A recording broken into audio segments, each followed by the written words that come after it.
So in my previous video, I spoke about how the MCU slash Disney ruined and destroyed the Incredible Hulk. Now I'm going to get into why I believe they destroyed him and the mighty Thor.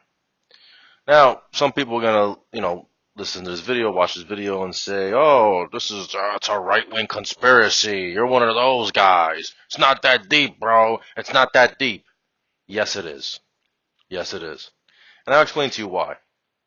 So, Hollywood has this clear agenda, social justice warrior agenda, and they're promoting and pushing, quote unquote diversity. It's diversity for the sake of diversity. So, look, you look what happened with Captain Marvel, a character that nobody cared about. I mean, in my life I've never met one Captain Marvel fan ever, right? She wasn't a popular comic book character when she was Miss Marvel. That comic was canceled a bunch of different times. Nobody cares about the character. But she's a female, so they had to prop her up as, oh, she's a strong, powerful female.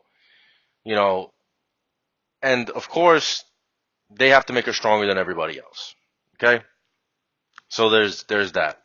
Now, let's just go to Endgame. Let's go to the Incredible Hulk. Let's go to what happened to the mighty Thor.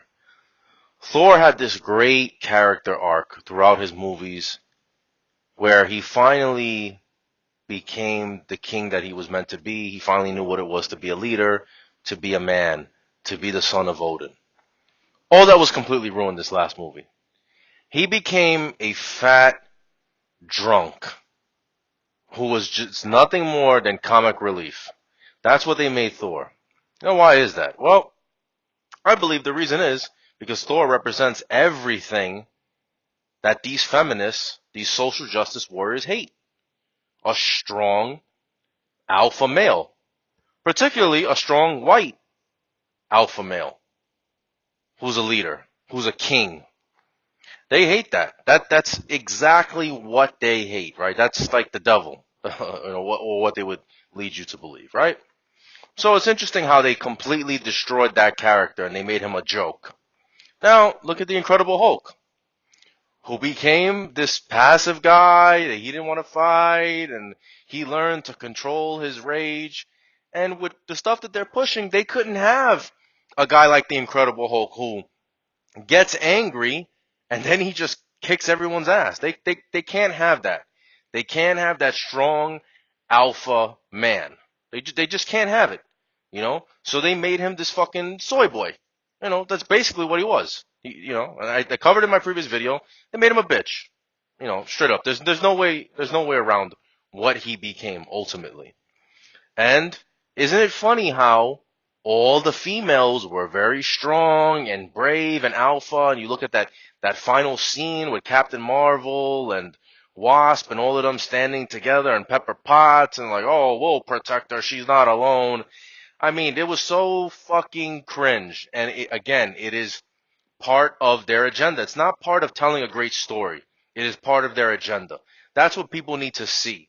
And they have to stop kidding themselves and stop being blind what they're trying to shove and push down everybody's throats. It isn't any coincidence that Tony Stark is now dead. Tony Stark, the alpha playboy, gone. Captain America, the traditional male, gone. The Incredible Hulk, completely destroyed. Thor is now a fat drunk, but all the female characters are very strong and powerful and brave. Is that any coincidence? Absolutely not. And if you think otherwise, you're just kidding yourself, or you're intentionally, you want to be blind. And these people are very, very clever how they went about this because they could not do this initially 10 years ago. They had to build up the Marvel brand. They built it up with the original characters and everything. They gave people what they wanted, what people were used to. And little by little, they started slipping in their politics, little by little, to the point that we've gotten now. There is a clear agenda going forward with all of these characters. It's nothing but feminist, social justice warrior propaganda going forward.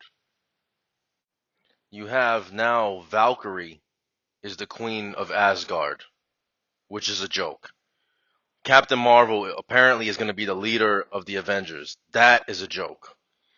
You know, you still have Spider-Man, but Spider-Man is still a kid, and they still make him, very like, oh, Mr. Stark, like crying, like, okay, in the first Infinity War, it worked, it was fine, but then at the end, he's still like, come on, is this guy ever gonna be a man? I don't know. I don't think they're gonna go that route with Spider-Man, and that character of MJ, right, who's a social justice warrior. If you watch the first movie, and I'm sure it's gonna get worse in the second one, she's actually like the strong character, and it's not really Spider-Man, So we could just expect more and more of this in these future movies as they try to shove their politics and try to.